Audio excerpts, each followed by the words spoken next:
Yeah, you said how you used to sing from a very young age. You knew the score, you had the album, and you used to listen, sing the Skid Row song. And, yes. Yeah. I would sing the Skid Row song and I would weep in the kitchen. Yeah. That song. Which then I learned like when I read this, when I opened the script, I knew that Howard Ashman was gay and I knew that he died from complications from AIDS in the early 90s. But when I opened the script and I saw in the script that it said dedicated for David Evans, and I was like, who's that? Oh. And I looked him up, and it was his friend that died from complications from AIDS in 1985, which was the year I was born.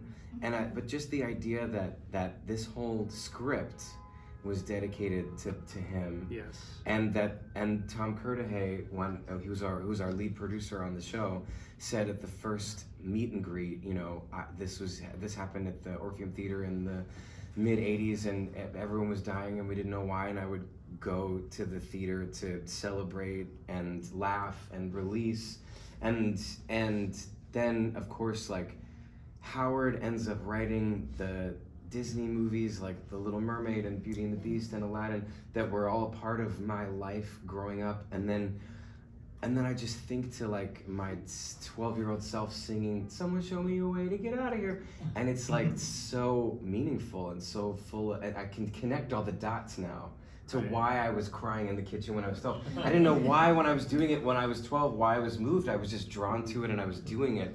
And now I'm like, oh, this was part of so much more than I knew about at that time. Yeah, I've said that it's really, you can't imagine where the musical would be without those two. Yeah. Because aside from everything else, that the movie, that movie was made at a time where they really had stopped making movie musicals. Yeah, right. And then suddenly there was this really excellent movie, and it's like, and then came all of the Disney stuff, which has now come back to the stage. Yes. And he was such a pioneer. Howard Ashman was such a pioneer and had such artistic integrity, even in the early 80s, to have a huge hit and have everybody want to move it to Broadway. And for him to say, no, we're not moving it to Broadway because it's an intimate show and you can't put a plant puppet on Broadway, and I wrote this for the WPA, but I wrote it for this small space and it's not meant to be a Broadway production. And then when they did the movie, they asked him to change the lyrics suddenly Seymour to suddenly someone, and he's just so that Whitney Houston or somebody could cover it. And he's like, no, it's going to be suddenly Seymour, even in the movie. He had such integrity. And then at Disney, they called him another Walt because he was the one that came in and said it's been 20 years or something since you had a hit, and you have to go back to your musical roots, so to speak. And he had the vision for The Little Mermaid and changed the whole course. The whole reason there's a Frozen 2, thank you, is because Howard Ashman came in there in the mid 80s and changed the game and brought them back to what made them strong. And it's so tragic that he died so young, because he would have had so much more to do and express.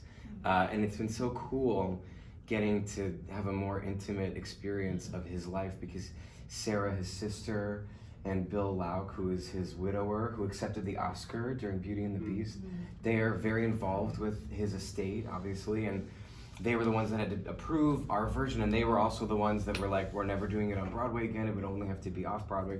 And they've come to the show a million times, and we've all become friends with them, and it's been really special in that way. Well, Howard was proven right, as in so many things, because the Broadway production, it had an excellent cast, but it just didn't seem to quite resonate. Work. Yeah, totally. I saw the first preview of that show.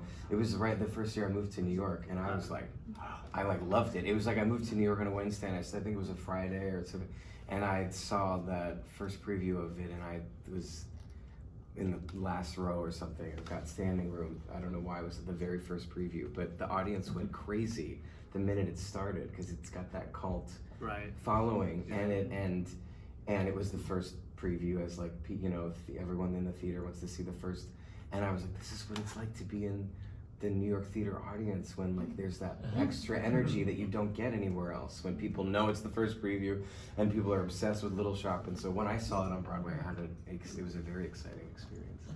I'm sure, yeah. So you mentioned Disney, brings us to Frozen. Now these figures are as of yesterday. U.S. and Canada gross $339,981,000 and change. Worldwide gross, ready? $924,355,065. And it's not even Christmas yet. No. So has any of it trickled down?